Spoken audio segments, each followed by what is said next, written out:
morning po sa ating lahat. Ay tanghali na po pala. So wala na po ako sa inyong maipapakitang maluluto. Maliban po dito sa daing po. Di na po tayo nakapunta ng talipapa. Mainit na po. So ito po sana ay pang-almusal namin. So ang mangyayari po ay pang-almusal po at tanghalian na ulam na. Ayan, ito na lang po yung aking piprituhin para po sa ulam naming tanghalian na po. Kasi po ay magte-10 na ng tanghali. So ayan, piprituhin ko po ito. Pasensya na po kayo, wala akong maipapakitang magandang video. Ito lang po ang aking maluluto sa ngayon. Ayan, prituhin na natin guys. Ay, akala ko po ay galunggong. Hindi po pala oh. Yung matinik din po pala itong isda.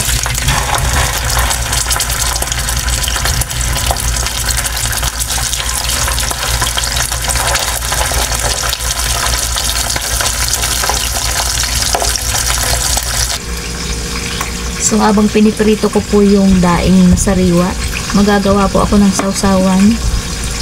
Ayan. Patis po na may may kamatis, sibuyas at sili at may kalamansi po.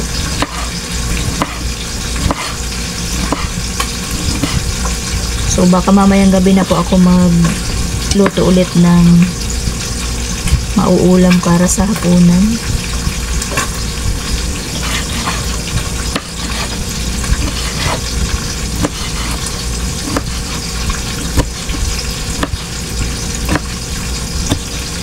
So, pagpasensyahan nyo po muna itong aking upload sa ngayon.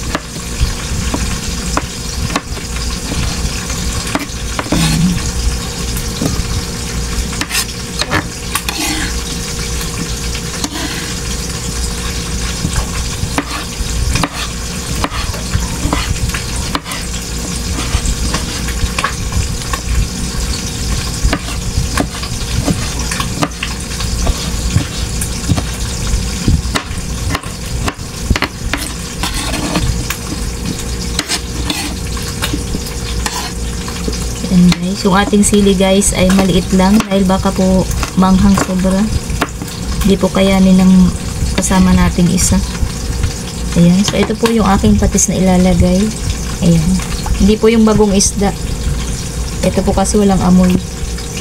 So kaunti lang at maalat. Ayun.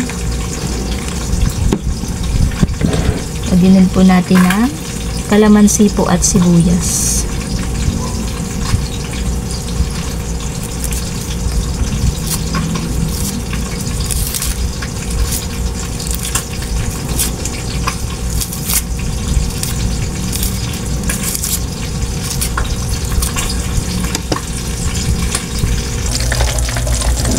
Baliktarin ko guys. Hinaan ko po yung apoy dahil na matalsik po. Ayan. Pero mabango siya.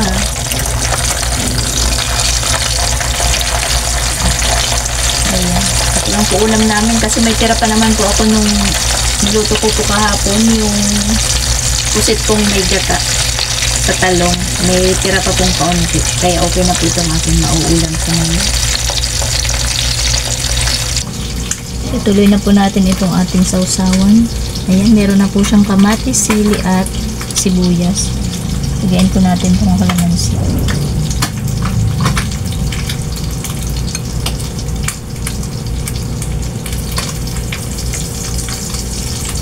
Na-try nyo na po ba ang ganito? Masarap po. Papadami po kayong kanin. So, ayan, ito na po siya.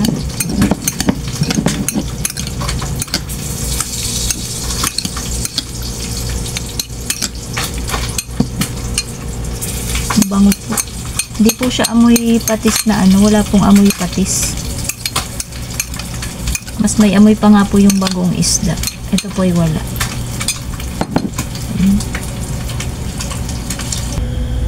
So naprito ko na po yung sariwang daing. Magdagdag ako ng bilis guys.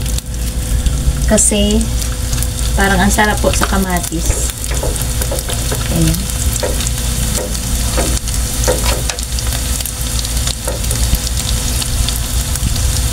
natin ng apoy. Lakas.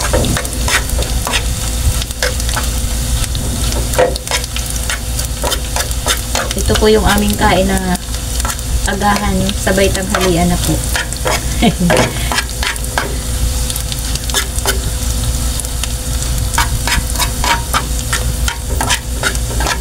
Sarap po nito malutong.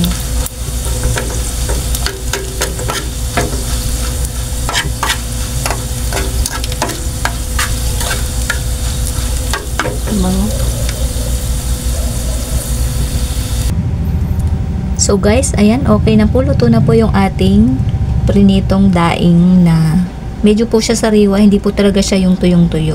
So ayan, dahil tatlong piraso lang po, nagdagdag po tayo ng pinong dilis. Ayan, at ito rin po yung ating kamatis. So pasensya na po kayo sa video kong ito, wala po akong may upload. So mamaya po siguro magluluto po tayo ng medyo maayos-ayos.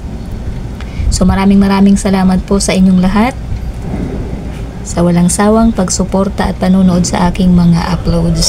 So thank you so much. So hanggang dito na lang po. Bye bye po. God bless po sa ating lahat. Thank you po.